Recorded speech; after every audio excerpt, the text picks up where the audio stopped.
Am I the a-hole for being surly, rude, and mean at the wedding and leaving early? Plus updates. Original post. I was asked to be a member of the wedding party. Despite this, I was the only person, not only in the wedding party, but also at the ceremony, who wasn't allowed to have a +1. This was an outdoor wedding with limited seating, and these people don't give a crap about COVID, so it wasn't about that. I was told it was because my relationship wasn't serious enough despite us being together for a year. That only engaged or married couples were invited, and that they didn't want some random guy in their wedding pictures who I might not even be with later in the future. They don't want to have to look at some random guy in their pictures even though he wouldn't have been in any of the post pictures at all. Maybe just in the background of crowd shots. There have been zero conflicts between them and my boyfriend. And he's a nice and mild-mannered guy who gets along with everyone, so I don't think it was about him personally. I get to the ceremony and find out that literally everyone else has +1. Not just married couples, but there are couples there who have been dating for less time than me. This is when I started feeling surly. I smiled and played my part during the ceremony, but inside I was very surly and angry. We then got to the reception, which had way more people than the ceremony. This is where all the more distant friends were invited, and everyone there had a +1. I was literally placed at a table as the one single person, and everyone else at the table was a couple. Some at the table were other members of the wedding party, but others were random distant acquaintances. People started asking me where my boyfriend was, and I said I was told he wasn't invited. They asked why, and I said I had no idea why. This is when I started letting my surliness show and started acting rude and mean, because I was humiliated. And then I was brought into conversation with the couple's male friend Dean. I was previously told that Dean has a crush on me, and I made it clear I wouldn't be interested even if I were single. Even after that, they kept trying to message me and I ignored him. But now the people who brought me into conversation with Dean were like standing around staring at us and giggling behind their hands, like they thought they were Cupid matchmakers. Dean was absolutely a participant in this. I was meaner to Dean than I've ever been to anyone in my entire life. I was as fully rude as I've ever wanted to be when being the target of someone's romantic interest unwantedly. It's true I don't really know if I was being set up, but I was already furious before that happened. Everyone was silent and awkward. I went back and finished my meal, and as soon as I was done, picked up my purse and left and went straight to my boyfriend's house, skipping most of the reception, cake cutting, speeches, and everything. I'm now being told by the couple that they're hurt and confused why I left so early. I haven't replied. Edit. I didn't want to describe the conversation because people would probably think really badly of me if they saw how horrible I really acted. But screw it. This was toward the end of the meal and some people are still eating and some people are just partying, standing and talking, circulating around the room. I was eating and someone comes over to me goes, "Hey, could you come over here for a second? Someone has a question for you." Already I was suspicious because that was a scenario straight out of the second grade lunchroom. But fine, whatever, maybe it has to do with my bridal party stuff. So I come over and who is standing there but Dean, looking really smug, and a few other people are standing there who are already giggling. So I already start feeling angry. Because again, this is reminding me of the second grade lunchroom scenario, and I'm already imagining how it's going to go. He actually started out with, "Hey beautiful," and I went, "What do you want?" in an angry tone. I think he sensed that this wasn't going to go like what he had in his mind, but he continued what he obviously planned out. So he said, "I just wanted to ask you something," and I said, "What?"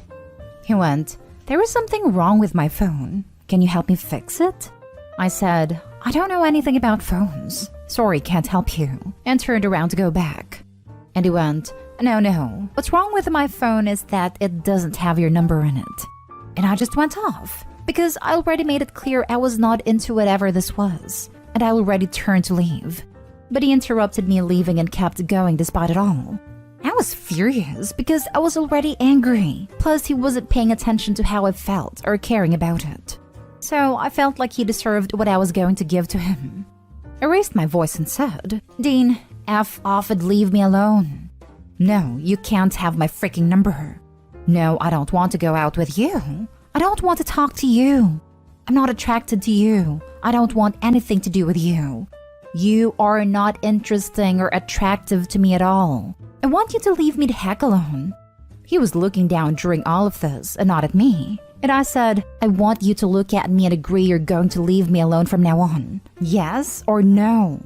And he said yes, and I said, look at me and say yes. So he did. So I turned around and left him alone after that. I know I humiliated him and I did it on purpose. I had to admit that, but it's true.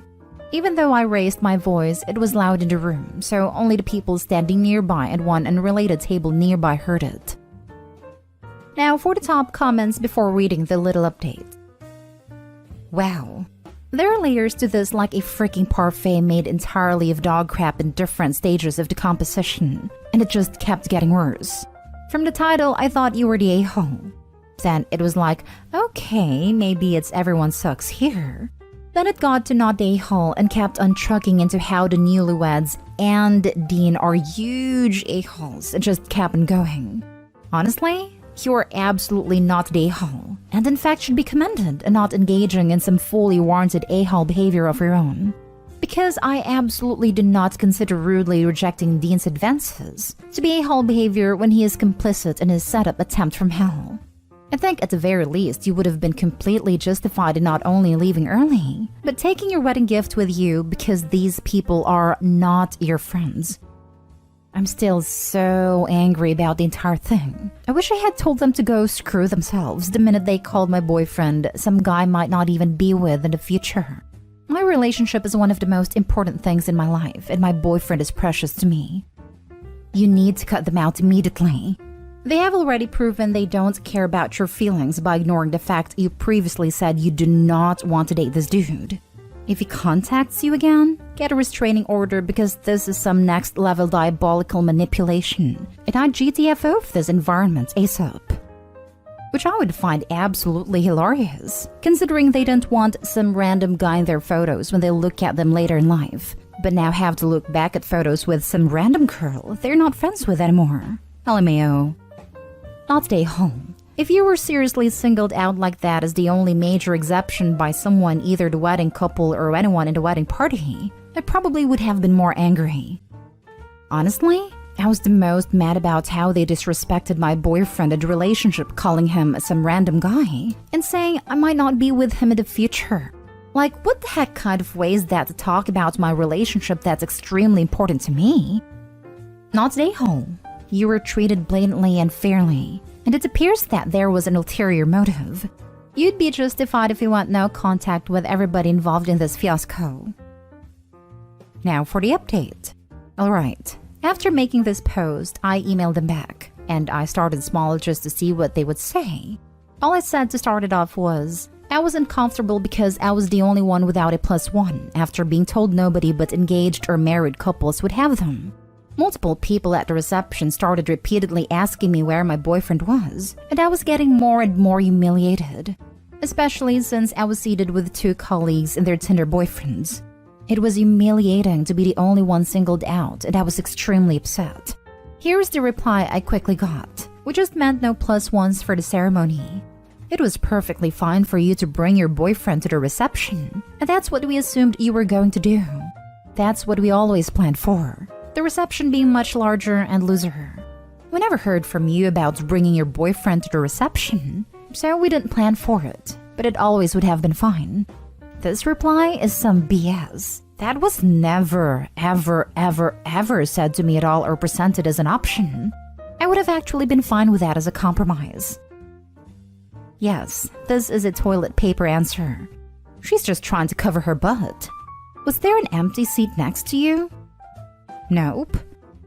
What kind of wedding doesn't account for everyone at the ceremony and the reception? She's been caught out and is lying. It's the weirdest thing I've ever heard. You're right. It's BS. Call it out. If that is the case, why was this option not brought up when I asked in person why I could not bring boyfriend? If you expected him, why did you not inquire as to why he did not RSVP? Why didn't you ask me what his meal choice was? You know very well you went out of your way to make sure he did not attend a reception with me, and you scrambling to come up with excuses at this point is incredibly weak. Even with all of that, I would have and plan to let it go if groom's friends, Dina's sneakers, person that brought you to the table, hadn't planned out a scheme to humiliate me in front of their entire table as a way of forcing me into accepting a date with a drunk and exceptionally creepy Dean. Even as I tried to politely walk away, he continued shouting pickup lines at me until I'd had enough. I don't know anyone else's names, but be sure to call them out specifically for their compliance. It is gaslighting, right? That is not the reply I expected, and it made me second-guess myself. Like, wait, did they say something about bringing him to the reception? But no, they didn't. If they were expecting you to bring him to the reception, there would have been a seat for him and presumably would have needed food preferences. Yeah, it seems like they were sort of framing it as blaming me, saying that they expected him to come at first, but because they never heard anything from me, they didn't go ahead and plan for him. Now for the last story. Update. Am I the a-hole for not wanting to pay for professional hair, makeup, new shoes, and stay in an expensive Airbnb for my friend's out-of-town wedding? Original post. Hi all. My 28 female friend, 30 female, let's call her Brooke, is getting married to her long-distance boyfriend, 28 male, for 6 months. For background, I live in a city about a 16-hour drive away from where Brooke lives. However, the groom also lives in a different city from both myself and the bride, somewhere in between both of us. She will be getting married on her groom's farm in a different state about 6 hours away from me. A couple of days later, all hell breaks loose when Brooke's first list of requirements emerge in the group chat. 1. Makeup and hair must be professionally done and paid for by Bridesmaid, $200 for both. 2. We must purchase nude flats and we may not wear heels, around $30 to $50, as she is worried she and her groom will look shorter than us. 3. We must wear the jewelry of her choice. To be fair to her, she said this would be a barred gift to us once she decides what look she is going for. 4. Nails must be bare or in the mauve color she has selected for her dress. 5. The dress must be from the local boutique, 16 hours drive or a 3-hour plane flight away from me, and must be floor length with straps. The boutique doesn't ship, but my sister is picking it up, trying it on, and sending pictures. I texted her explaining I'm traveling for the wedding and I'm happy to pay the accommodation, airfare, and for the dress, but that if she was requiring professional makeup and specific non-heeled shoes, that she should pay for the extra things she wants. I explained that I am happy to pay for the usual things, but that my budget wouldn't allow for professional hair and makeup and new shoes. She said she would speak to her groom about allowing me to stay on the farm property, but that the makeup was non-negotiable. Fast forward again today. Brooke texts me and says she will have to renege on the offer she made to me to let me stay in the farmhouse on the night after the wedding.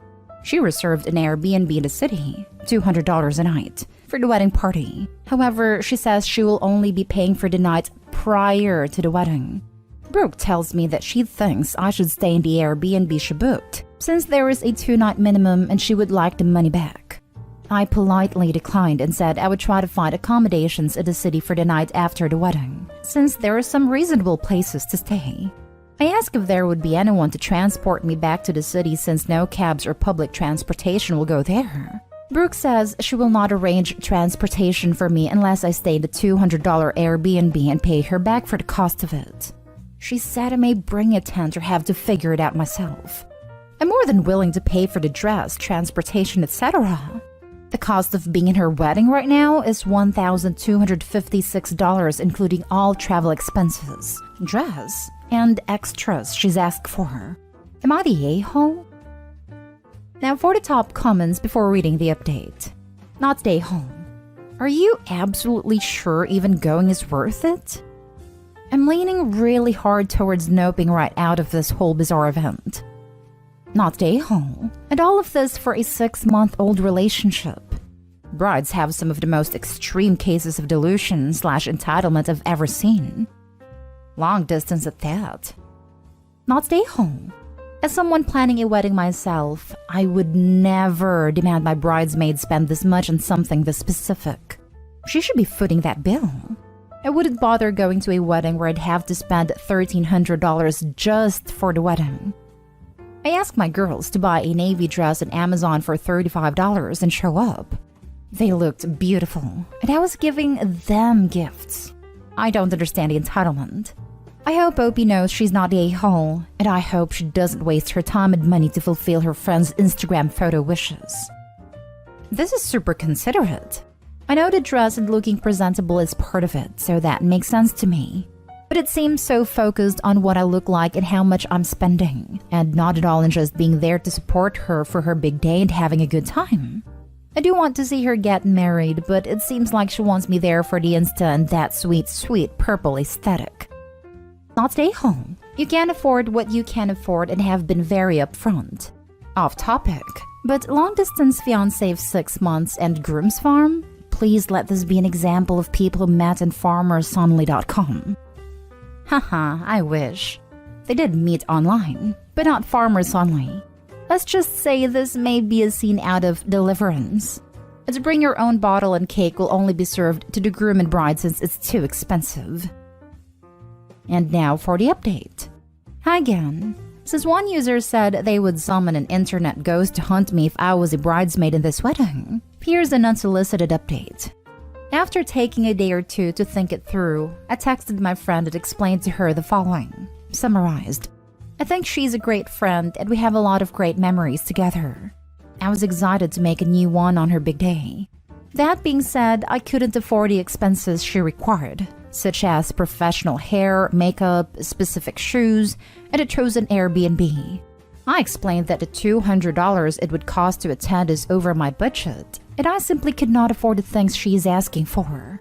I don't want to put her in a position where she would be compromising on things she wanted to accommodate my budget. So the best thing for me to do was to bow out of being a bridesmaid right now, so she can have ample time to find a replacement.